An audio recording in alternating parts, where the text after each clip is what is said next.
Week 1 review. We're starting off with the Lions and the Chiefs. And this was one of the biggest wins the Lions ever had in my lifetime. The Chiefs rightfully had the Week 1 opener at home, but they were without Kelce and they were without Chris Jones. And if I was a Chiefs fan, I'm not exactly sure how I would feel about this. Chris Jones is holding out. He's not playing, but he's in the building. I mean, you think that would be a good sign, and we know he ended up signing a 1-year contract, and that was it. But the Lions win, and it was one of the biggest wins the Lions ever had in my lifetime. And you go back to the win they had against the Packers last year. They didn't miss the playoffs, but you feel momentum. You feel that the players are really buying into Dan Campbell. They play hard. Goff had a really clean game. They avoided the mistakes. They capitalized on the major mistake by the Chiefs. Hutchinson was excellent. He didn't register any sacks, but he was pursuing Mahomes the whole game. Lots of pressure. And the Lions start off 1-0 and hand the Chiefs an early loss. They're 0-1. And my belief is if the Chiefs had Kelce and Chris Jones, they would have won by 10 points. But here's the thing. If you take the 2 out of the top 3 players off any team, it's going to hurt. And the Chiefs don't have a whole lot of depth. And one of the keys for the Chiefs over the years in this run is health.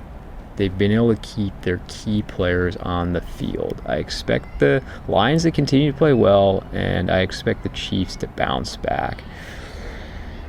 From the morning slate, the 49ers and Steelers. Let's start there. 49ers and Steelers in Pittsburgh. And for once, the 49ers got off to a fast start on the road. They got off to an early 17-0 lead. And they handed Mike Tomlin and his Steelers the worst loss they've had at home in the Tomlin era. Very balanced. I mean, Brock Purdy looked like the same quarterback he was last year pre-injury. Christian McCaffrey was excellent. I mean, the run he had right after halftime was huge. He was the player of the game for the 49ers. He had 152 yards rushing. Brandon Ayuk had 129 yards receiving. Purdy was just sharp. 220 yards, very efficient, 2 touchdowns, no picks. Defense was great. I mean, Drake Jackson had 3 sacks, and a lot of that is because the pressure provided by Bosa, and he kind of cleaned it up. Greenlaw and Warner were so good. Those two were just flying all around. I mean, Warner is such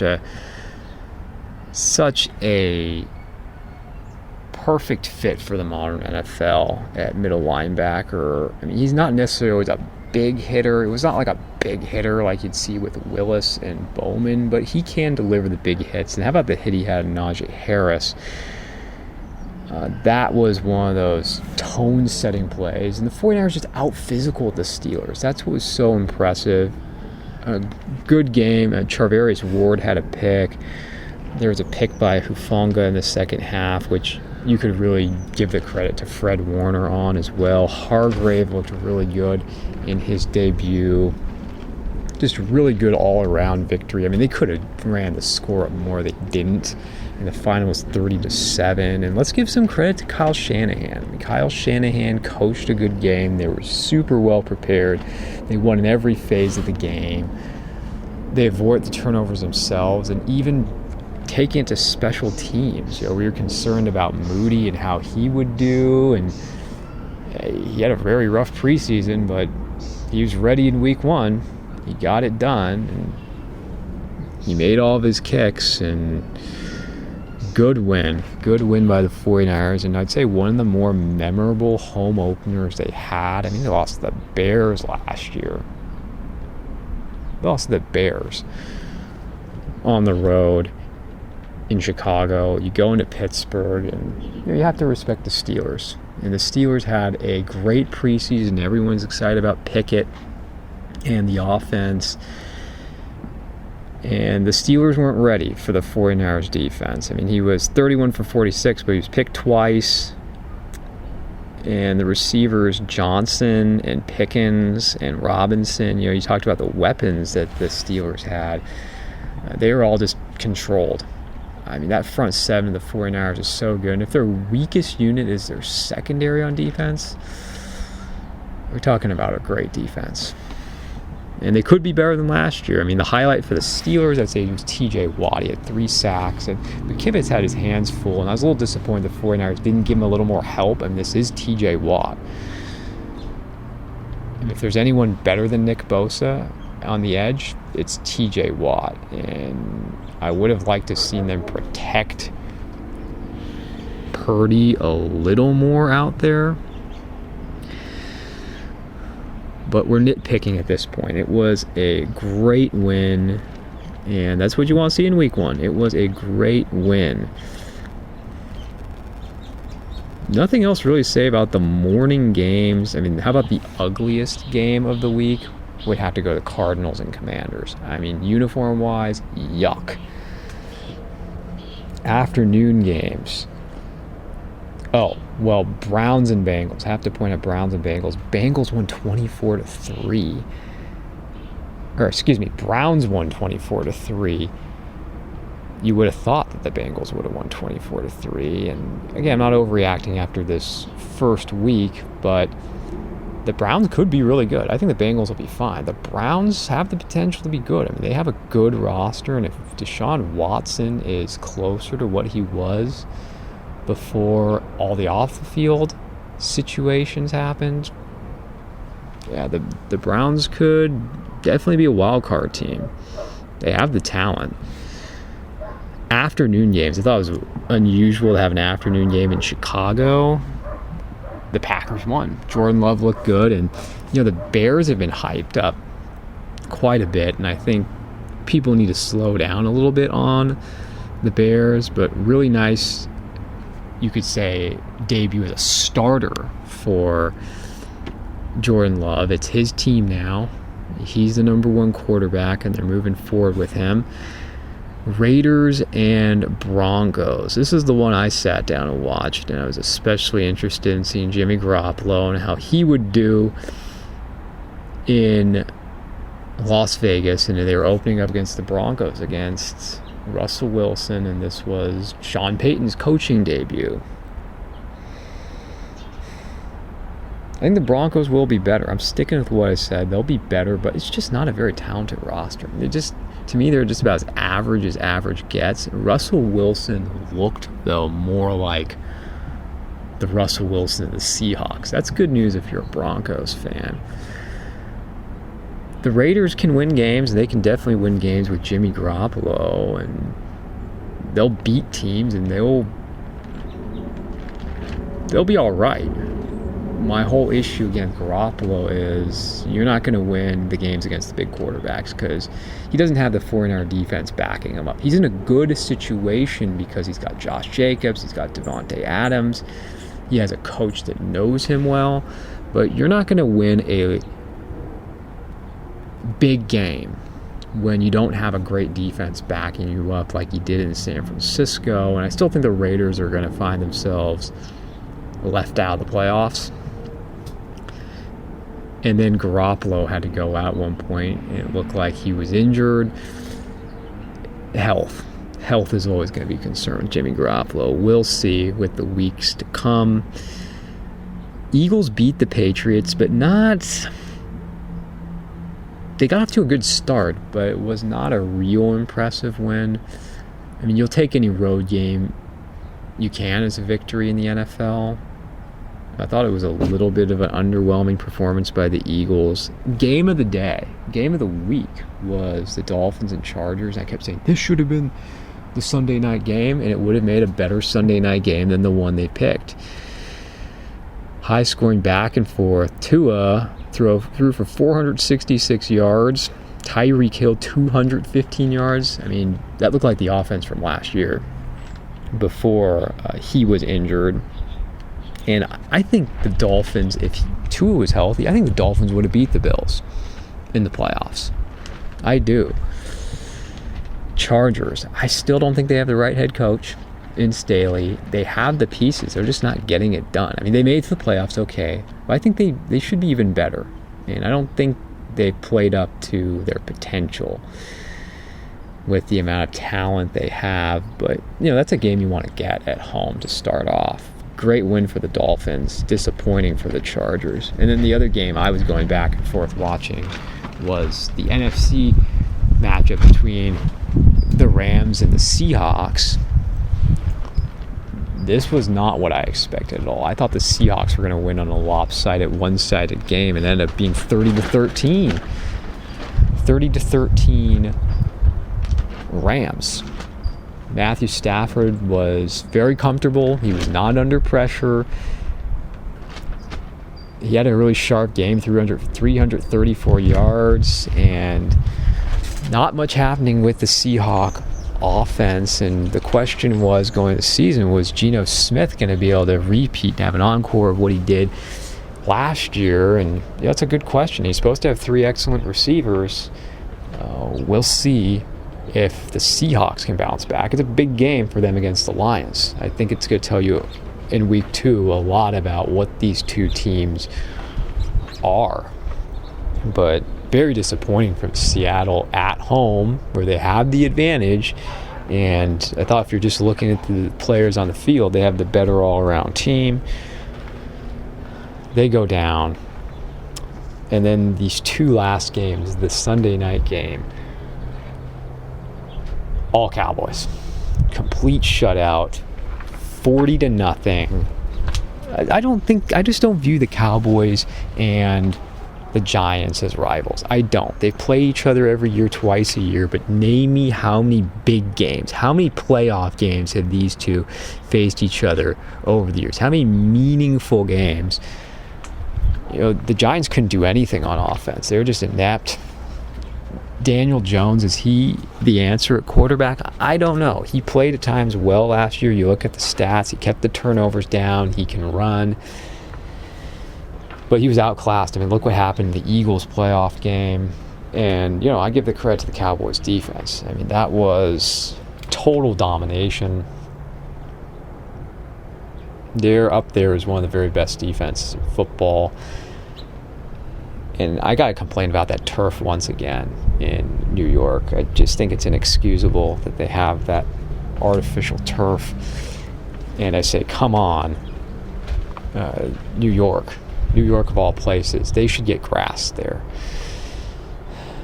The Cowboys offense didn't have to do much because they had the special teams. The Cowboys blocked the field goal and took it all the way back for 6. The defense was good on every level. And for the Cowboys, you couldn't start better. Couldn't start better this week 1. And, of course, everyone's loving it because it's the Cowboys. And then finally, the next day, you turn around and you go from Sunday night to Monday night in New York, and we're anticipating Aaron Rodgers, and he gets hurt at the very start of the game. He tears his ACL. And the Jets still win. The Jets still win even with Zach Wilson. They win it. I don't see him making the playoffs now. I mean, you can forget about the Super Bowl. You can forget about probably even the playoffs for the Jets, unless Zach Wilson can really manage games. I mean, they could make it the playoffs because their defense is good enough if he's able to manage the game. But, that's yet to be seen. He has a lot to prove. The Bills, on the other hand, I mean, Allen, going back to last year in the playoffs, really struggled. And he had another bad game today, Monday night, with multiple interceptions. And I like the Bills. I don't love the Bills. They should be a playoff team. Now they should be the favorite to win the division with the Jets out, but that may be the Dolphins. It could be the Dolphins, not the Jets, Jets or the Bills that win that division. Look out for the Dolphins. Because again, I repeat, I think the Dolphins would have won that game. They should have won that game, even without Tua. They look like the more dangerous team right now. But the Bills need to get it together, but I think they're going to get it back on track against the Raiders. They should. I mean, the Raiders just don't have much of a defense. But, Allen needs to play better. That's my point. Allen needs to play better. And then previewing here week 2, we're just going to talk a little bit about 49ers and Rams. 49ers and Rams is not a rivalry. It has never been a rivalry in my lifetime. And this whole discussion of NFL rivalries makes me scratch my head. How many current rivalries are good? And again, I've lived long enough to say in my lifetime, 49ers and Rams have never been rivals. Yeah, they play each other a lot. They're in the same division. But can you give me meaningful games on the line in the playoffs? And you can't. Other than, yes, the game in 2021. Or, yeah, I'll give you the championship game in 89. That's not much. That really isn't. When I'm talking about rivals for the 49ers, I'm talking about the Cowboys, the Giants, and the Packers. Those are the 49ers rivals because both teams have gone back and forth with big victories. And we're talking about championship games. We're talking about when everything's on the line, where you're ending each other's seasons. That's what we're talking about. If you said Rams to me, I wouldn't even say they were the 49ers rival. I look at the Seahawks as more of a rival than the 49ers. They have far less history. To me, there have been more meaningful games against the Seahawks than the Rams or anyone else in the division. But the 49ers have swept the Rams. That's one of the reasons why I say they're not rivals. They swept the Rams 4 straight regular seasons, and the Rams have only been able to grab, they got the most important game, the championship game, sure. But it's been 19, 20, 21, 22. Even when the 49ers were down in 20 with all the injuries, they still swept the Rams. And so much of it is the 49ers are the more physical team. And the Rams are a little bit more of a finesse team. And if I can point to just a couple reasons why they've had so much success in this Shanahan-McVay matchup, is I'll give you a couple things. On offense, Deebo Samuel just has his biggest games against the Rams. The Rams have no answer for Deebo Samuel. Once he gets loose and he's in the secondary, look out. I mean, he had a bad season last year, but he had a huge Monday night game here against the Rams. That's one thing. Nick Bosa especially feasts on the Rams offensive line, and he gets a lot of sacks on Matthew Stafford. But maybe more than anything is what the 49ers have done so well is they found a way to neutralize Aaron Donald. And they've kept Aaron Donald in check. And as far as I'm concerned, Aaron Donald's the greatest defensive tackle that's ever played the game. And I'm one of those types, I'm like, well, let's look at history and let's look at everyone who's played in the history and let's have a little perspective before we crown some player as the best ever. The performance backs it up. The eye test backs it up. The stats back it up. He's got everything. He's got everyone to make that much of an impact at defensive tackle when everything is about edge play. Speaks volumes about his performance and the Defensive Player of the Year awards, the Pro Bowls, the All-Pros.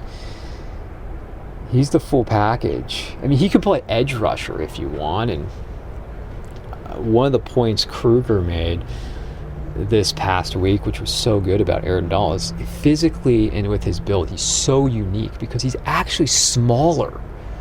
He's smaller and he's quicker, and he's a smaller target for offensive linemen to get their hands on. But he's so powerful at the same time. He's got speed and he's power, and there's really no one you can compare at defensive tackle to him now in the league or in the past. He's a one-of-a-kind player, and he looked good in week 1. So that's where you start. If you're going to win the game, and I think I'm certainly picking the 49ers to win this because they can get pressure on Stafford. And the Seahawks, if they have one glaring weakness which they didn't address in the offseason, it's pass rush. If you give any quarterback, but Stafford's plenty good. He's not great, but he's good enough. If you give him time, he'll slice you up. He will. So it will be a home game for the 49ers, though. It'll be a home game in Los Angeles. No question about it. They'll have more fans there than the Rams do. They'll have the home field advantage. They've got the better team. And this is just a bad matchup for the Rams. They are, with that front 4, front 7 for that matter, and they're going to run the ball.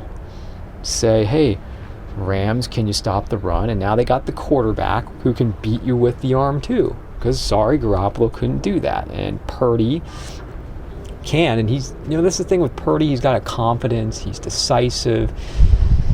He's a leader. He's accurate. He can read the defense. He's got vision. He's got everything except the ideal size. And he's far more mobile than people give him credit for. He's a good athlete. I think the 49ers win by 2 touchdowns. I like it. I like this. I think they should put up 30 points. I'm just going to say 31-17. Let's go with that. 31-17. They have all the pieces to win this game, and I think win it comfortably, and then you go back home and you go up.